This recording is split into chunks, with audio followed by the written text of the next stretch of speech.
When two guards tried to move a black Marine from his son's graduation, no one expected 6 Navy SEALs to rise from the crowd and halt the room without a word. Solomon Dryden didn't expect recognition as he pulled into the lot behind Elmridge High. The Texas school looked like any other. Worn red brick, flags fluttering at the entrance, kids lingering by the gym doors. The lot was packed, parents in pressed shirts, siblings with signs, a grandmother with a walker. He parked his Dodge Charger by a chain-link fence, stepping out to smooth his deep blue Marine uniform. His boots gleamed, not for show, but because precision was second nature. His posture stood out upright, firm, his calm face holding the weight of a life seen from many angles. He'd driven 8 hours from Temple to see his son's high school graduation. He could have flown, but the Charger was his wife's favorite, and though she'd passed 2 years ago, the road kept her close. Solomon opened the door, pulled a worn photo from the glove box, his wife cradling baby Tyron, a tear at the edge. He slipped it into his jacket. "I promised you," he whispered. "I won't miss it." His walk to the entrance was deliberate, each step heavy with purpose, his chest tight with pride and ache. Inside, the gym buzzed. Metal chairs packed, bleachers overflowing, the air thick with popcorn and floor wax. Solomon showed his ticket to a volunteer, a short man with a clipboard and headset. The man squinted, nodded, pointed to the 3rd row left. "You're good, family seating up front." "Thanks," Solomon said, voice steady. He wove through families, catching glances. Some did double takes at his uniform, then looked away. One woman smiled, whispered to her husband. Solomon didn't react. He'd been black, tall, uniformed, long enough to read looks. He found his seat, a wobbly plastic chair, and settled in without complaint. The stage was ready, banners with Class of 2024 in silver letters. School board members shuffled notes by the podium. Solomon scanned the students lined up across the gym. Tyron stood mid-row, tall, lanky, his mother's eyes, 18 years, gone fast. Solomon recalled holding him as a newborn, still in uniform, dirt under his nails, fresh from Okinawa. Now here they were. He sat still, barely blinking, soaking in the moment. Behind him chairs scraped, programs rustled, someone laughed too loud, a man cursed a spilled coffee. It didn't touch Solomon. His focus was the stage, the kids, the photo against his chest. The music started pomp and circumstance, and the crowd rose. Some students looked nervous, others grinned. Solomon stood, shoulders squared, arms at his sides. The national anthem played, hands went to hearts. Solomon didn't move. His presence was his salute. He thought of his wife, how she'd have cried through this. Fixed Tyron's tie thrice. As the anthem faded, 2 uniformed men moved down the side aisle, heading for him. Harlan Security Services badges, black polos, cargo pants, earpieces, radios on belts. One was short, broad, shaved head, tight. The other tall, lanky, chewing gum, restless. Solomon noticed, but didn't flinch. Stillness was his strength. Learned long ago. He kept his eyes forward, hands on his thighs. The shorter guard stopped beside him, leaning down. "Excuse me, sir. Come with us," he said, voice low. Solomon turned slightly. "Is there a problem?" The tall one stepped up. "This section's for families of graduating seniors." Solomon blinked, reached into his pocket, pulled his ticket. "This is my seat." 3rd row, left. Family seating. Confirmed. The short guard ignored it. "We're told it's full." Solomon didn't move. "It was full when I sat." "Who gave that order?" The tall guard shifted. "It's no big deal. Extra seats in the back. Let's not make this something it's not." Solomon's eyes narrowed, not angry, calculating. "I drove 8 hours to see my son graduate. I'm staying here." Heads turned nearby. A woman nudged her husband, a phone tilted in the bleachers. The short guard straightened, muttered into his radio, eyes locked on Solomon. "Sir, I'm asking one more time." "You can ask all day," Solomon said, voice lower, firmer. "I'm not moving." The tall one sucked his teeth. "Maybe you'd be more comfortable in the back." There it was, not about seats, something older, quieter, familiar. Solomon didn't respond. The air shifted. A line crossed. The short guard adjusted his radio, muttering again. A woman beside Solomon whispered, "Don't let them move you." He nodded once, silent. He wanted no scene, just to see his son graduate. But the guards pressed on. The tall one leaned in. "Take it up with the office. We've got orders." Solomon met his eyes. "You have a name, son?" The guard blinked. "It's Officer Malley, not officer," Solomon said. "You're private security." The other stepped in. "That's enough. Stand up," or he stopped. The gym door clicked open. 6 men entered. No uniforms, no badges, just firm postures, squared shoulders, faces hardened by worse than this. They didn't arrive together, filtering in one by one, taking spots like they weren't a unit but they were. Solomon didn't look back. He knew them. The guards didn't, not yet, but they'd learn soon. Solomon kept his eyes on the stage, jaw still, mind sharp, a switch flipping to survival mode, patience under pressure. The guards hovered, not doing a job asserting power they didn't grasp. A student's name was called. Polite claps followed, but nearby eyes were on the standoff, not the stage. The tall guard Mally leaned closer, voice low. I'm doing you a favor. This doesn't need to get ugly. Solomon's eyes flicked to him. You don't have that kind of favor to offer. Mally drew back. The shorter guard, Garvin, bristled, hand near his radio. A man stood slowly a few rows back, unnoticed at first, arms crossed, eyes sharp. Another stood across the gym, same posture. Then a third. Solomon knew them. Men he'd led through mud, gunfire, silence darker than most could fathom. Garvin leaned down, voice tense. You're making this a situation? Solomon turned slowly. And you're not listening. Garvin's hand twitched. A voice cut through. 10 feet away, calm, controlled. Is there a reason this man's being bothered? It was Creed Marston. Tall, salt-and-pepper beard, black coat over a gray shirt, the man Solomon dragged from Kandahar's wreckage, bullets flying. Garvin looked up, caught off guard. Who are you? Creed stepped forward. I asked you a question. Mally raised a hand. Sir, we've got this under control. No, Creed said, sharper, you don't. Another man stood in the bleachers, then another, for now. Solomon stayed seated, quiet. The gym's left side watched openly. A boy pointed. A teacher waved attention to the stage, but no one looked. Creed stepped closer. You're embarrassing yourselves. One breath from making this worse. Garvin glanced at Mally, less confident. I don't care about your orders, Creed said. Don't touch him.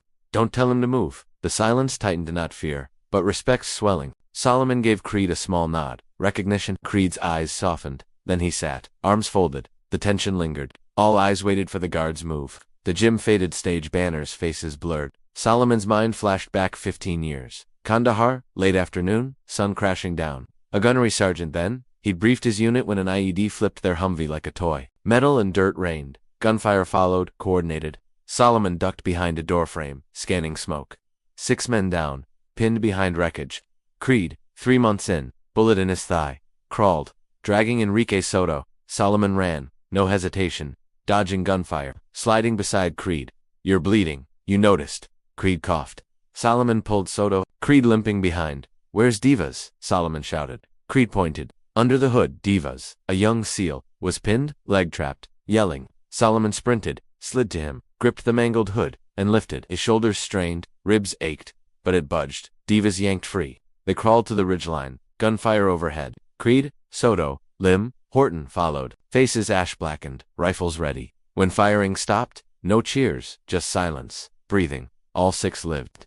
Solomon stayed on rear watch until medevac came. He didn't speak, but they remembered. Back in the gym, Creed sat, eyes on the guards. He wasn't thinking more, he was thinking promises. The man who saved him was being harassed at his son's graduation. Javier Meeks sat 4 rows back. Zachary Wells, in the bleachers, 6 SEALs total, silent, present. The guards didn't grasp it yet, but their next move would teach them fast. The ceremony rolled on. Names called, claps scattered, but the air was thick. Eyes drifted to Solomon, still as a statue. And the guards, unsure now. Garvin glanced at a school official, signaling nervously. He shook his head, ego refusing to back down. Mally chewed his gum harder. Uneasy, Sir Garvin said, louder, last warning. Solomon didn't move. To do what? Garvin leaned in, belt brushing Solomon's knee.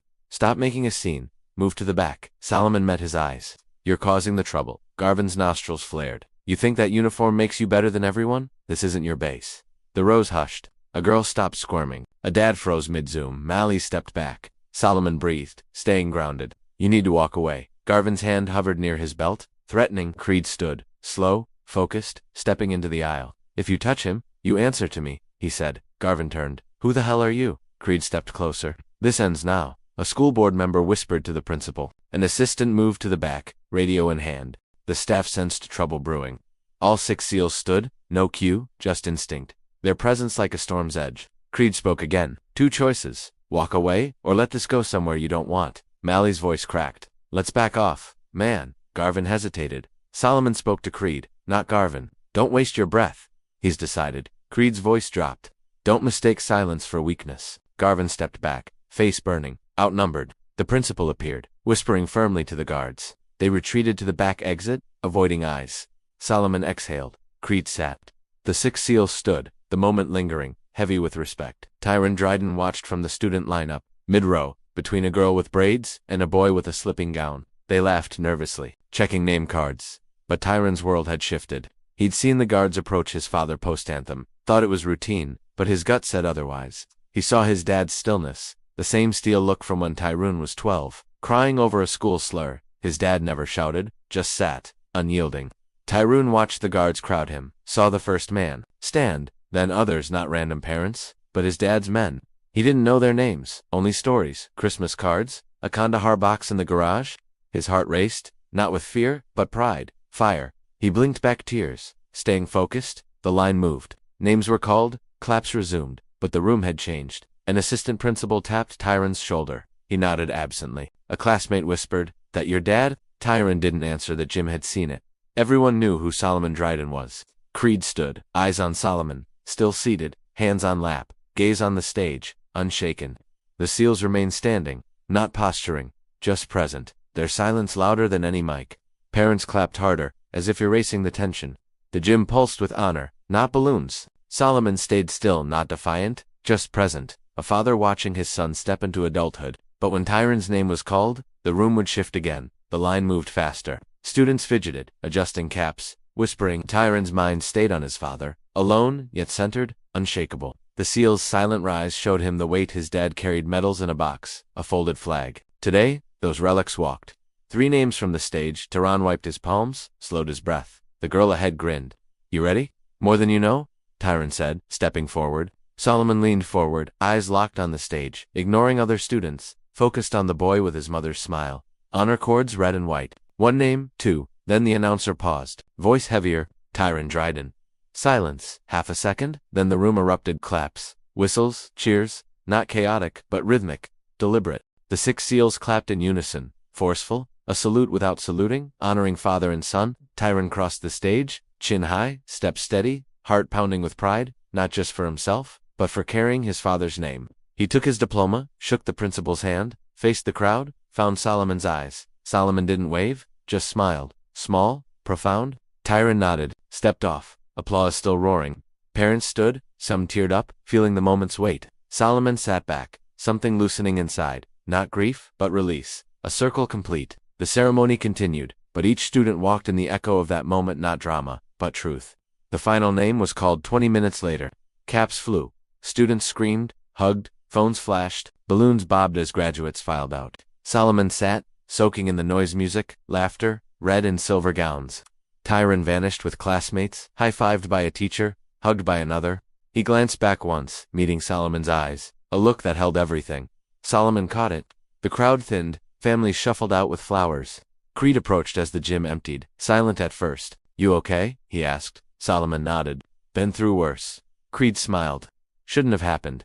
"No," Solomon said. "It shouldn't." Javier Meeks joined. Tried to stay low-key, but that guy's hand near his belt. Solomon raised a hand. "You did what was needed. That's enough." They stood, noise fading. Then Solomon said, "I want to see my boy." Outside, the sun burned. Against the concrete, shadows stretching. Students clustered, posing for photos, tossing caps. Tyron stood by the flagpole, gown unzipped, diploma in hand, phone in the other. Seeing Solomon, he stopped mid-talk. Crowd fading. They met halfway. Tyron spoke first. "You okay?" Solomon nodded. "You?" "Yeah." Tyron looked down. "They tried to move you." "I know," Solomon said. "I was ready to walk off that stage." "Dad," Tyron said. "I was 2 seconds from saying something." Solomon gripped his shoulder. "That's why you didn't. You knew I could handle it, and you handled your moment like a man. Nobody took it from you." Tyron held his breath. "Who were those guys?" Solomon glanced back. The SEALs stood by the exit, talking quietly, watching. "Men I bled with. Men who know loyalty, who don't forget." Tyron nodded, awed. "That was powerful. It was necessary," Solomon said. "Sometimes silence is louder than shouting. Standing without words says more than 1,000 speeches." They stood, not just father and son, but men bound by something unexplainable, only lived. Creed raised a hand across the lot, a gesture of respect. Tyron returned it. The sun climbed. But for them, time slowed. One moment remained the lesson. Most families had cleared the lot as Solomon and Tyron walked to the Charger, his wife's old car. Tyron paused, touching a scratch on the door. "She'd have screamed loudest today," he said, "and made you retake every photo." Solomon grinned. They climbed in, doors shutting, the car warm. A cocoon from the world. Tyron turned to his father. "Why didn't you say anything to those guards? You just sat there." Solomon tapped the wheel. "I don't need to stand to be who I am, or raise my voice to be heard." Tyron looked out. "How many times I've had to choose between letting it slide or blowing it up," Solomon said. "Today wasn't new, but how we respond defines us." "They disrespected you," Tyron said. in front of everyone. Yes, Solomon said, and everyone saw it. But they also saw the truth. 6 men who could have been anywhere else stood because they knew what it meant. Son, Solomon continued, life gives you 100 chances to react with anger. Sometimes it's justified, but silence cuts deeper. Dignity lasts longer. That's what people remember. He pulled out the worn photo, his wife holding baby Tyran. I carried this through Kandahar.